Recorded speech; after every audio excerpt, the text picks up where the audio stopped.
les députés complices du déficit budgétaire de l'État, d'après la revue hebdomadaire parue en 1932.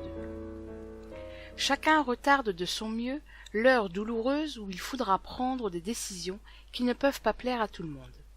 C'est ainsi que l'écrivain et journaliste Louis Lazarus, 1878-1942, résume en 1932 l'attitude de députés qui, ayant pleinement conscience de voter des budgets déficitaires, ne ménagent pas leurs efforts pour dissimuler au peuple le gouffre vers lequel ils précipitent sciemment le pays.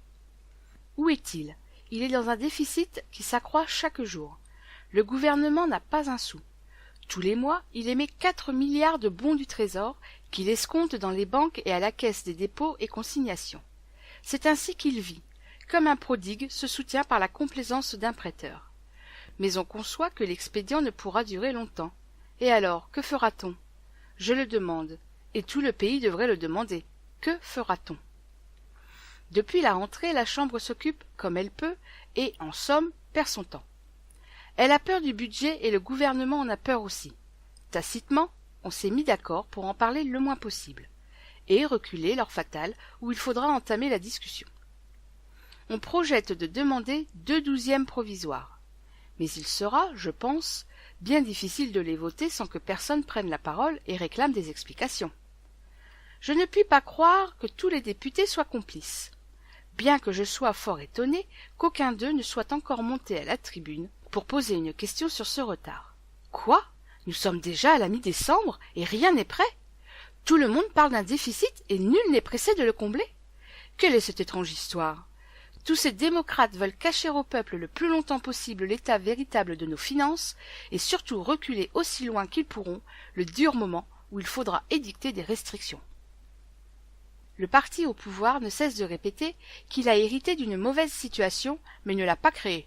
Voire, tous les partis ont la même responsabilité dans les dépenses excessives engagées pendant la dernière législature.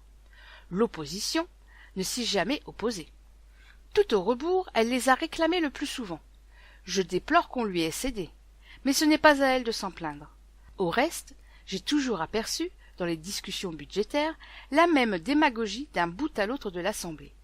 Le gouvernement fait ce qu'il peut pour tenir fermées les portes de son coffre. On se précipite de droite comme de gauche pour les forcer.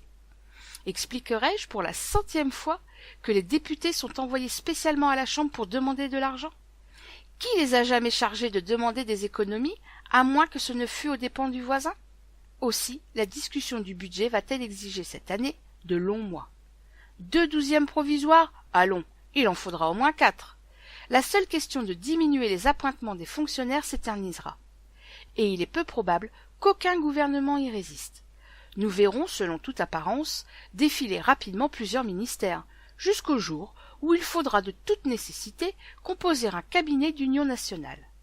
En effet, même les députés qui sont partisans de la réduction des appointements se refusent à assumer seuls l'impopularité de cette mesure. Ils ne la voteront que si elle est prise unanimement. Autrement, ils feraient le jeu de leurs adversaires locaux, qui les guettent, qui exploiteraient contre eux le suffrage qu'ils auraient émis. Il en va de même pour les allocations de combattants, pour la loi des assurances sociales, pour toute diminution de pension.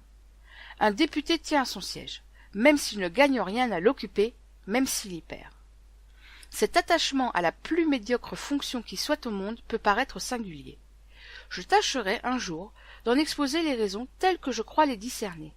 Mais enfin, c'est un fait. Tout député, grand ou petit, veut de toute son âme rester député. Et tout député a un concurrent qui veut le remplacer. Il n'entend pas donner des armes à ce concurrent. Voilà ce qu'il ne faut pas perdre de vue quand on examine un scrutin et qu'on est surpris de certains votes. Ainsi, les intérêts particuliers dominent et étouffent l'intérêt général. Pour changer cela, il faudrait changer tout le régime. Aussi, ne nous étonnons pas quand nous voyons que personne ne bondit à la tribune pour réclamer le vote prochain du budget et l'assainissement des finances. Chacun retarde de son mieux l'heure douloureuse où il faudra prendre des décisions qui ne peuvent pas plaire à tout le monde. Et, cependant, le gouffre se creuse où la fortune de la France peut s'engloutir.